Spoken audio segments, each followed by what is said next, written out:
The onset of modern virtual reality has elicited endlessly creative dreams from so many creative dreamers. 8 months ago, game designer and Valve alum Kelly Bailey bought an HTC Vive dev kit and started working obsessively on one of his own dreams, a VR adventure game influenced by role-playing staples like Dungeons & Dragons and The Legend of Zelda. The result is Vanishing Realms: Rite of Steel, which is far and away one of my favorite launch games for the HTC Vive. Vanishing Realms places you in the virtual shoes of an eager adventurer seeking treasure, artifacts, and victory in a mystical world populated by undead monsters. It's light on narrative, but as veteran D&D players will tell you, the incentive to progress forward is the adventure itself. Like several first-generation VR games, Vanishing Realms would probably resemble an ordinary, even somewhat contrived action RPG if it was played on a traditional flat screen.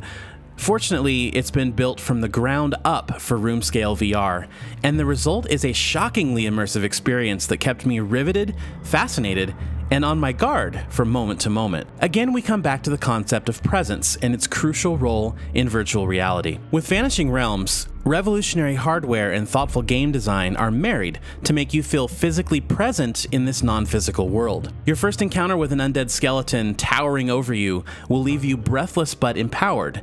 You'll instinctively know how to react because of your interaction with the natural world.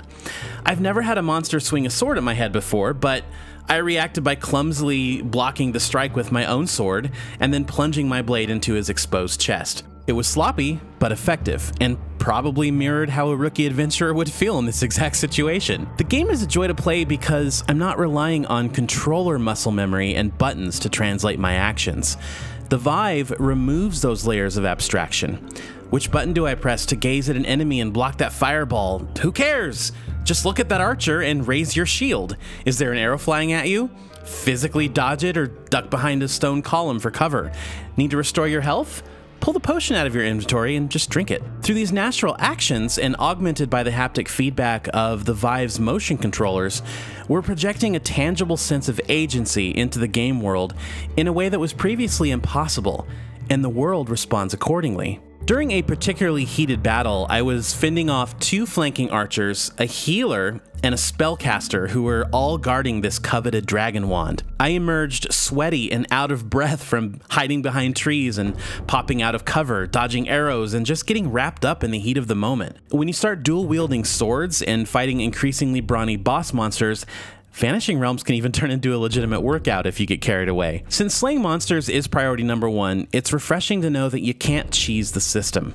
If you try to hang back and kill a melee-bound enemy with a ranged weapon, for example, they'll eventually block or sidestep every shot, forcing you to close the gap and fight them on their own terms.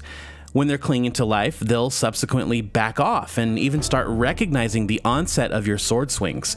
It keeps things interesting without being artificially difficult, and I never felt like I was outmatched. I simply had to adapt. For getting around, Vanishing Realms implements the blink system, which is becoming kind of the standard for VR games.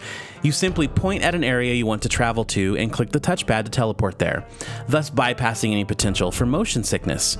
Now, if you do have the space, you can just physically walk to navigate the dungeons and cobblestone hallways. The developer deserves praise here for enabling those with limited space to still enjoy themselves, although I'll issue a caveat. It's so easy to lose yourself in this game that between sword fights, dodging, and the sheer physicality of battle, a standing room only space will feel very restrictive. Vanishing Realms is an early access title right now, with the developer targeting a final retail release in about 4 to 6 weeks. In its current form, the game comprises 2 chapters. The first focuses on adventure, loot gathering, and monster slaying, with the second chapter hosting some very challenging Rite of Steel trials. Here you have to use the battle knowledge and weaponry you've acquired to defeat 9 waves of increasingly challenging enemies, and you'll only have 60 seconds for each round. Each chapter has its own personality, and a planned Chapter 3 should bring more cohesion to the overall package. There's no firm release date for that, but it will be included in the early access package. It's astounding to me that one man created Vanishing Realms in 8 months, because it resonates so strongly amidst a sea of HTC Vive launch content. It's not without its minor problems, though. Examining the environment up close reveals flat textures which slightly detract from the otherwise perfectly achieved immersion. The inventory interface can also be a bit clunky sometimes, especially during the heat of battle when you have to toggle through various items or weapons. The plus side to simply looking down to access that inventory is that there's no UI clutter on screen whatsoever. Finally, for better or worse, Vanishing Realms lacks any kind of progression system. It's up to you to scavenge enough gold to buy the weapons you stumble across at opportune points. There's a purity to this that I appreciate, kind of further increasing the realism, although players craving a deep menu-driven upgrade and leveling system may be disappointed. What I can tell you without reservation is that Vanishing Realms is a visceral, awe-inspiring VR experience.